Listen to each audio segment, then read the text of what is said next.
Good afternoon, dear students. So, in today's lecture, we are going to study about the topic properties of aggregates, right? In the previous lecture, we have studied about the aggregates, their function and their classification, right? So, today we will study about their properties because as I have told you in the previous lecture also that as the aggregate constitute about 70 to 80% of the whole concrete, major portion concrete का aggregate से composed होता है. So we need to study their properties because their property have a huge impact on the property of concrete, right? So that is why we need to study the different property of aggregate. So the first property is shape and size of aggregate, right?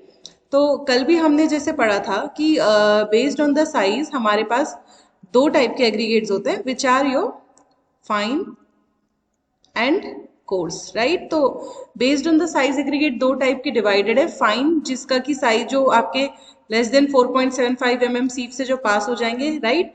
And जो greater than 4.75 mm सीप से हैं यानी मतलब जो उसमें retain हो चुके हैं वो होते हैं हमारे कोर्स एग्रीगेट्स, राइट? अब अगर बात की जाए कि अगर हमारे कॉन्क्रीट में मैक्सिमम साइज ऑफ एग्रीगेट हम कितना यूज कर सकते हैं, तो जनरली जो मोस्ट कन्वीनियंट साइज है that is 80 mm, right? So 80 mm is the most convenient size in order to make a proper concrete. Concrete को हम प्रॉपर एक अच्छे कॉन्क्रीट को बनाने के लिए लगभग मैक्सिमम जो साइज होता है वो 80 mm का साइज होता है. नाउ हमें ये भी ट्राई करना चाहिए कि जो हम कॉन्क्रीट बना रहे हैं उसमें जो एग्रीगेट्स यूज कर रहे हैं वो मैक्सिमम साइज के हम यूज करें, बिकॉज मैक्सिमम साइज के यूज के एग्रीगेट को यूज करने के क्या क्या फायदे होते हैं. एक तो होता है लेस सीमेंट रिक्वायरमेंट, मतलब जितना ज्यादा बड़ा आपका एग्रीगेट होगा उतना ही कम आपको सीमेंट रिक्वायर होगी यार, राइट? क्योंकि उतना ज्यादा वॉल्यूम आपके एग्रीगेट का बन जाएगा पूरे कंक्रीट में. और जितना कम सीमेंट होगा उतना ही लेस वाटर रिक्वायरमेंट्स, राइट? क्योंकि सीमेंट कंटेंट कम है तो दैट इज वाई इसको मिक्स करने के लिए जो वाटर का रिक्वायरमेंट होगा वो भी कम होगा. तो इसीलिए अगर हम बड़े साइज के एग्रीगेट्स को यूज करते हैं अपने कंक्रीट में तो उससे हमें ये फायदे मिल जाते हैं कि लेस सीमेंट भी रिक्वायर्ड कम होती है और जो वाटर रिक्वायरमेंट है तो क्योंकि सीमेंट रिक्वायर्ड कम है तो इसीलिए वाटर रिक्वायर्ड भी कम हो जाता है. तो हमें ट्राई करना चाहिए कि हम बड़े साइज के एग्रीगेट्स यूज करें, बट देन अगेन ये कंडीशंस टू कंडीशन पे डिपेंड करता है. मतलब आप जो मेंबर डिजाइन कर रहे हैं, जो स्ट्रक्चर डिजाइन कर रहे हैं उसकी थिकनेस कितनी है या रीइंफोर्समेंट वगैरह किस तरह प्रोवाइडेड है, तो ये सब उस पर भी डिपेंड करता है कि मैक्सिमम साइज कितना जाएगा. बट मोस्ट कन्वीनियंटली जो साइज मैक्सिमम यूज किया जाता है that is 80 mm, right? So this was about the size of aggregate. Now coming on to the shape of aggregates, which is one of the very important factor, right? उसके workability में भी and strength में भी. तो सबसे पहले तो let us understand workability का मतलब क्या है. तो workability as I have told in the cement topic also that it is the ease with which we can use the concrete. मतलब आपके पास दो कॉन्क्रीट पेस्ट पड़े हैं, एक पेस्ट को आप लैब में मे बी अभी बनाते भी होंगे कॉन्क्रीट के लिए पेस्ट, तो एक पेस्ट को आप बहुत इजीली मिक्स कर ले रहे हैं, बहुत इजीली उसको हैंडल कर ले रहे हैं, उसको प्लेस कर ले रहे हैं, तो वो उतना ही वर्केबल पीस कॉन्क्रीट है. मतलब आपको उसके थ्रू जो काम करना है, उसको जो हैंडलिंग करनी है वो बहुत इजी है, तो उतना वर्केबल है. और एक पेस्ट अगर बहुत ज्यादा हार्ड है तो आपको उसको मिक्स करने में भी बहुत ज्यादा टाइम लगेगा, बहुत ज्यादा मेहनत लगेगी, राइट? और जब हम उसे प्लेस करेंगे, उससे कुछ स्ट्रक्चर बनाएंगे तो वो भी थोड़ा मुश्किल से होगा, तो इसका मतलब वो लेस वर्केबल है, राइट? तो ये तो गई वर्केबिलिटी. और स्ट्रेंथ मतलब लोड के अगेंस्ट क्या रेजिस्टेंस है उस कॉन्क्रीट की, एग्रीगेट की, दैट इज बेसिकली स्ट्रेंथ. तो बेसिकली कल हमने जो एग्रीगेट्स पढ़े थे मेन, उनमें आपका पहला था देखो राउंडेड या क्यूबिकल. ठीक है, राउंडेड क्यूबिकल एक ही हुए, राइट? या सर्कुलर इसे कहते हैं, सॉरी राउंडेड या सर्कुलर. ठीक है, तो सर्कुलर आपका एग्रीगेट आपको पता था कौन सा वाला होता है जिसका प्रॉपर एक शेप होता है, right? That is completely worn out by the physical forces and उसका प्रॉपर एक सर्कुलर शेप होता है. दूसरा हमने पढ़ा था एंगुलर. एंगुलर मतलब जिसकी अपनी डिफाइंड एजेस होती हैं, राइट? तो इस तरीके से आपका कुछ एंगुलर पार्टिकल्स होते हैं. ठीक है, और थर्ड था आपका flaky and elongated. Flaky and elongated, तो ये हमने पढ़े थे जिनकी इस तरीके से या तो उनकी थिकनेस कम होगी या बहुत ज्यादा इलोंगेटेड होंगे, राइट? तो इस तरीके से हमारे फ्लेकी इलोंगेटेड पार्टिकल्स होते हैं. नाउ अगर हम बात करें सर्कुलर या राउंडेड एग्रीगेट की, तो अगर आप एक कॉन्क्रीट बना रहे हैं इससे, तो आप देखेंगे ये आपस में इस तरह अगर इससे हम कंक्रीट इन्हें मिक्स करके कंक्रीट बना रहे हैं तो ये इस तरह एक दूसरे से जुड़ जाएंगे। तो क्योंकि इसका जो शेप है यूनिफॉर्मली है, ऑल ओवर राउंडेड शेप है, यूनिफॉर्मली है, तो जो सरफेस एरिया के केस में होगा वो मिनिमम होगा, राइट। मतलब जो इनका कांटेक्ट है एक दूसरे से वो बहुत कम होगा, क्योंकि वो हर तरीके से यूनिफॉर्मली शेप है। तो आप देख रहे हैं कि इन दोनों का एक दूसरे के साथ जो कॉन्टैक्ट एरिया है पार्टिकल्स का वो बहुत कम होगा। तभी दैट इज वाई हमने लास्ट लेक्चर में पढ़ा था that the rounded aggregates have the minimum surface area to volume ratio, right. तो मिनिमम सरफेस एरिया की वजह से क्या होता है, जब कॉन्टैक्ट एरिया इनका इतना कम है तो इनके बीच में जो फ्रिक्शन डेवलप होगा दैट विल बी लेस। जो फ्रिक्शन डेवलप होगा वो लेस होगा क्योंकि कॉन्टैक्ट एरिया ही इतना कम है। तो अगर फ्रिक्शन डेवलप कम हुआ तो इसकी वजह से पार्टिकल्स एक दूसरे के ऊपर इजीली स्लाइड कर पाएंगे, क्योंकि उन्हें एक दूसरे से फ्रिक्शन ऑफर नहीं हो रहा है और इजीली स्लाइड कर पाएंगे। तो इसका मतलब इनकी जो वर्केबिलिटी है वो बढ़ जाएगी, क्योंकि वर्केबिलिटी क्या है कि पार्टिकल कितनी ईज से मिक्स हो पा रहे हैं और कितनी ईज से हम उसको प्लेस कर पा रहे हैं। तो क्योंकि फ्रिक्शन कम है तो इसका मतलब पार्टिकल एक दूसरे के ऊपर बहुत इजीली स्लाइड कर पाएंगे और इस तरीके से हमारी वर्केबिलिटी बढ़ जाएगी। बट इस केस में क्या होता है, वर्केबिलिटी तो बढ़ जाएगी लेकिन जो स्ट्रेंथ होती है वो कम रहती है एज कम्पेयर टू वर्केबिलिटी। मतलब वर्केबिलिटी के लिए राउंडेड एग्रीगेट्स बहुत अच्छे हैं लेकिन स्ट्रेंथ ऑल ओवर कम होती है, क्योंकि ऑब्वियसली जब फ्रिक्शन पार्टिकल्स के बीच में कम है तो उनके बीच का जो कॉन्टैक्ट होगा वो भी कम हो पाएगा, क्योंकि वो इजीली एक दूसरे के ऊपर स्लाइड कर जा रहे हैं। तो ऑल इन ऑल अगर एक कॉम्पैक्ट आप स्ट्रक्चर देखें, मतलब अगर पार्टिकल एक दूसरे से बहुत अच्छे से जुड़े हैं, वो राउंडेड पार्टिकल के केस में नहीं हो पाएगा क्योंकि वो एक दूसरे के ऊपर स्लाइड कर पा रहे हैं इजीली।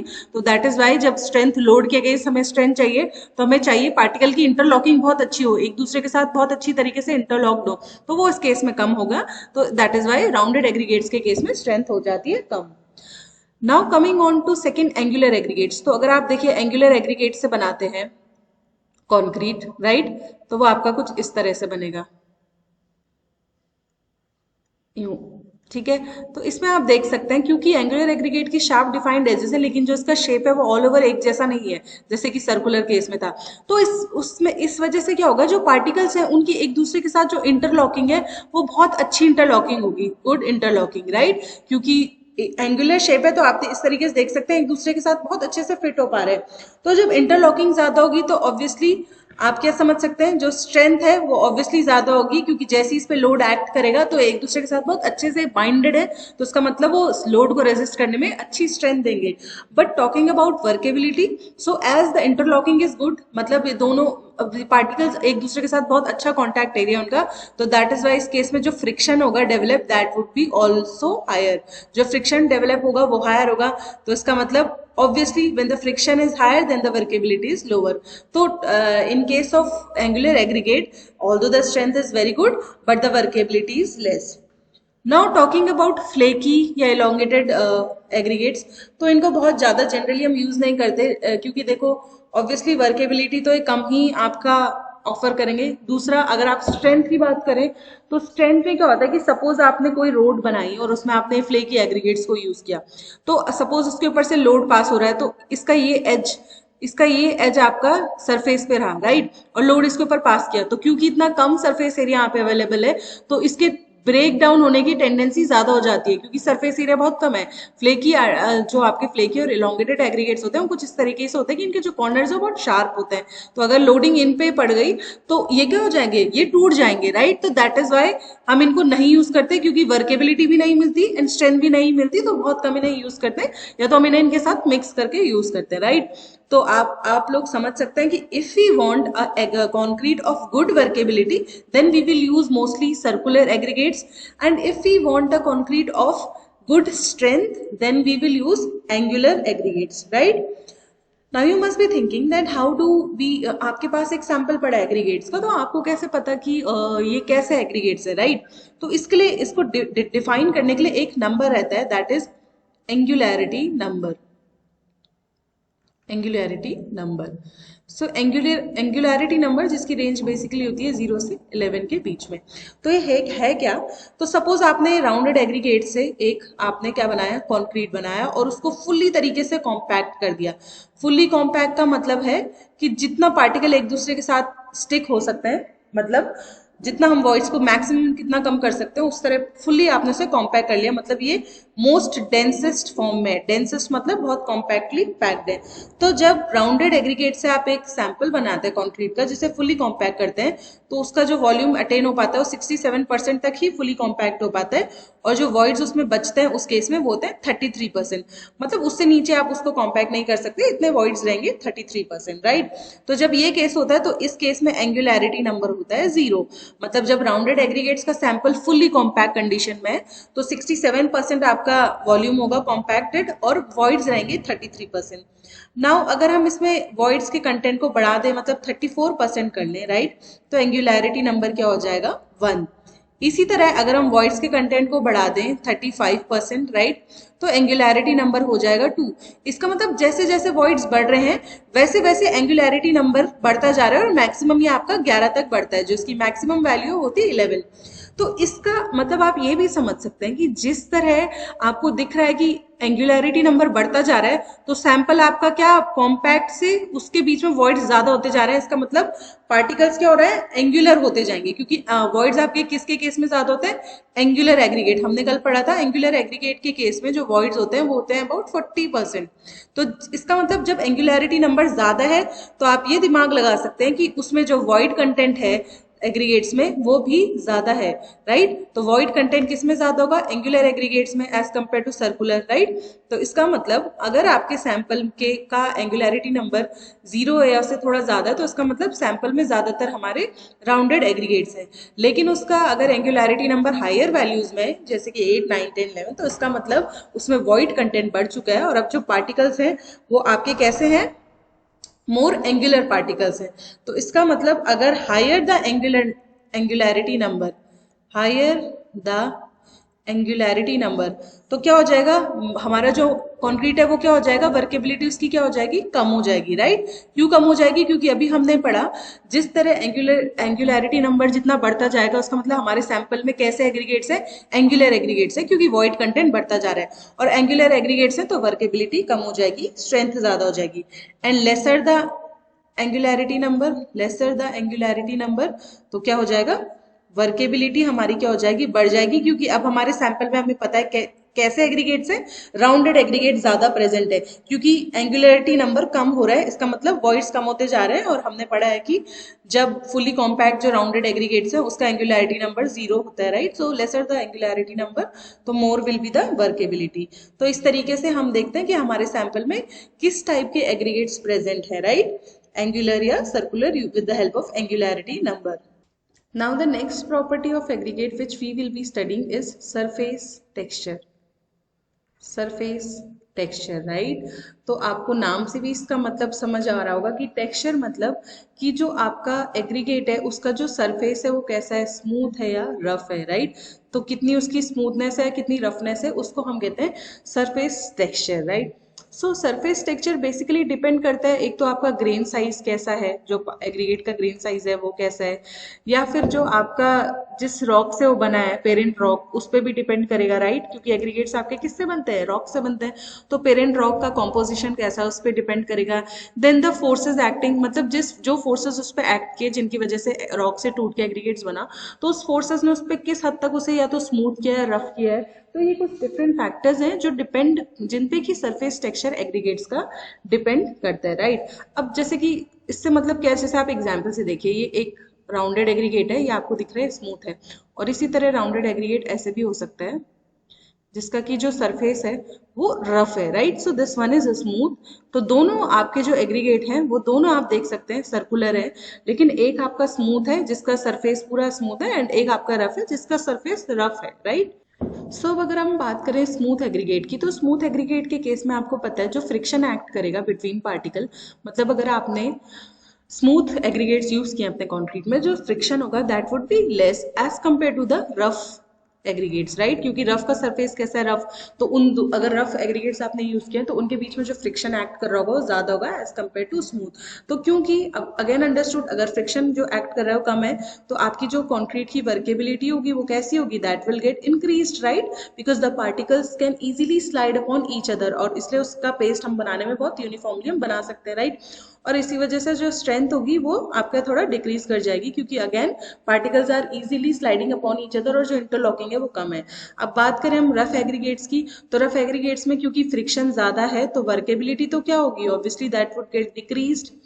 बट क्या होगा, क्योंकि फ्रिक्शन ज्यादा है तो पार्टिकल्स के बीच में जो इंटरलॉकिंग है वो अच्छी तरीके से हो पाएगी, और जो स्ट्रेंथ है इस तरीके से वो हमारे रफ एग्रीगेट्स के केस में बढ़ जाएगी। So this was your surface texture, मतलब स्मूथ और रफ। तो आपका workability and strength of concrete को ये कैसे इफेक्ट करते हैं ये हमने अभी यहाँ पे देखा, राइट। नाउ जो थर्ड प्रॉपर्टी जो हम पढ़ेंगे that is grading of aggregates, right. Grading of aggregates आपने ग्रेडिंग सॉइल में भी पढ़ी होगी बेसिकली, अगर आपको याद है जियोटेक में ग्रेडिंग। तो ग्रेडिंग में देखो, अगर आपका सैंपल है उसमें अगर इस तरीके से कुछ पार्टिकल्स प्रेजेंट है, राइट, मतलब आपके लगभग हर साइज के पार्टिकल्स उसमें प्रेजेंट है, किसमें, एक सैंपल में, तो इसको हम कहते हैं वेल ग्रेडेड, राइट। अब अगर आपको याद आ रहा होगा, आपने जियोटेक में पढ़ा होगा वेल ग्रेडेड सॉइल या पुअरली ग्रेडेड सॉइल, ठीक है।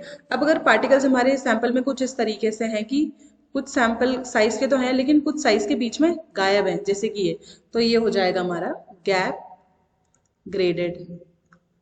और अगर हमारा सैंपल इस तरीके से है कि सारे जो पार्टिकल्स हैं वो ऑलमोस्ट एक ही साइज के हैं, राइट, तो ये हमारा क्या हो जाएगा, यूनिफॉर्मली और पुअरली ग्रेडेड, ठीक है। तो ये हो जाएगा यूनिफॉर्मली ग्रेडेड। तो बेसिकली इन तीन ग्रेडेशन में पार्टिकल्स प्रेजेंट रह सकते हैं, या तो वेल ग्रेडेड हो सकते हैं, या गैप ग्रेडेड, या यूनिफॉर्मली ग्रेडेड। तो इनको एक और बार देख लेते हैं, जिसमें हर रेंज के पार्टिकल्स प्रेजेंट होंगे वो वेल ग्रेडेड है, जिसमें कुछ रेंज के गायब भी होंगे that is gap graded, and जिसमें एक ही साइज के पार्टिकल्स हैं present that is uniformly graded. अब अगर हम बात करें जो पहले हमारा वेल ग्रेडेड, तो उस केस में आपकी जो स्ट्रेंथ ऑब्टेन होगी वो बहुत अच्छी होगी, बिकॉज क्या होगा, देखो जब आप इन पार्टिकल से कंक्रीट बनाएंगे तो जो बड़े पार्टिकल्स हैं उनके बीच का जो वॉइड है वो छोटा पार्टिकल आके फिल कर देगा, और जो ये छोटे पार्टिकल्स के बीच का वॉइड है वो इससे भी छोटा पार्टिकल आके फिल कर देगा। इसका मतलब ये क्योंकि इसमें हमारे पास सारी साइज के रेंज के पार्टिकल्स हैं, तो जो भी वॉइड क्रिएट होते जाएंगे, जो बहुत बड़े वॉइड होंगे वो उनसे थोड़े छोटे पार्टिकल फिल कर लेंगे, और जो उनसे थोड़े छोटे वॉइड होंगे वो उनसे और छोटे साइज के पार्टिकल्स फिल कर लेंगे। तो इस तरीके से जो हमारा कॉन्क्रीट बनेगा वो एक बहुत ही कॉम्पैक्ट स्ट्रक्चर बनेगा, राइट। और जो पार्टिकल है एक दूसरे के साथ अच्छे से कॉन्टैक्ट में होंगे, तो इसका मतलब वेल ग्रेडेड के केस में जो हमारी स्ट्रेंथ हो जाएगी वो बढ़ जाएगी, और वर्केबिलिटी भी ऑब्वियसली हमारी अच्छी होगी, राइट। तो इस केस में तो हमारा वेल ग्रेडेड के केस में स्ट्रेंथ भी बढ़ेगी एंड वर्केबिलिटी भी बढ़ जाएगी। अब गैप ग्रेडेड अगर देखें तो ऐसे तो हम यूज ही नहीं करते, बिकॉज ऑब्वियसली एक रेंज ऑफ पार्टिकल ऑब्वियसली गायब है, तो जो कॉन्टैक्ट जब इनके बीच में होगा तो वो क्योंकि पूरी तरीके से गायब है, तो दैट इज वाई क्या होगा, हमारा गैप ग्रेडेड को हम नहीं रिकमेंड करते हैं। Now talking about uniformly graded, तो यूनिफॉर्मली ग्रेडेड क्योंकि हर एक ही साइज के पार्टिकल प्रेजेंट है तो इनके बीच का जो कॉन्टैक्ट एरिया होगा वो कम होगा, राइट। कॉन्टैक्ट एरिया कम होगा तो फ्रिक्शन कम होगा, दैट मीन्स इस केस में जो वर्केबिलिटी होगी वो क्या हो जाएगी, आपकी कम हो जाएगी, राइट। सॉरी, वर्केबिलिटी इंक्रीज हो जाएगी क्योंकि फ्रिक्शन कम है, बिकॉज पार्टिकल सारे एक साइज के, तो जो कॉन्टैक्ट एरिया है वो उनके बीच में कम है। अगर डिफरेंट साइज के होते तो यहाँ सपोज ये वॉइड है तो यहाँ पे डिफरेंट साइज का पार्टिकल घुस जाता, राइट। तो बिकॉज ये एक ही साइज के हैं तो क्योंकि लेस सरफेस एरिया है कॉन्टैक्ट में, तो that is why less friction and workability increase, but strength जो है वो ऑब्वियसली आपकी डिक्रीज रहेगी। तो दैट इज वाई जनरली हम रिकमेंड करते हैं वेल ग्रेडेड एग्रीगेट्स। मतलब अगर हम एक कंक्रीट का सैंपल बना रहे हैं तो हम ट्राई करेंगे जो हमारे एग्रीगेट्स हैं वेल ग्रेडेड रहे, मतलब आपके पास ऑलमोस्ट हर रेंज का जो पार्टिकल है वो प्रेजेंट रहे, right. So in today's lecture we'll study till now, मतलब ओनली दीज थ्री प्रॉपर्टी हमने पढ़ी है, बाकी properties we'll study in the next lecture. If there is any doubt in any topic you may ask me. Thank you.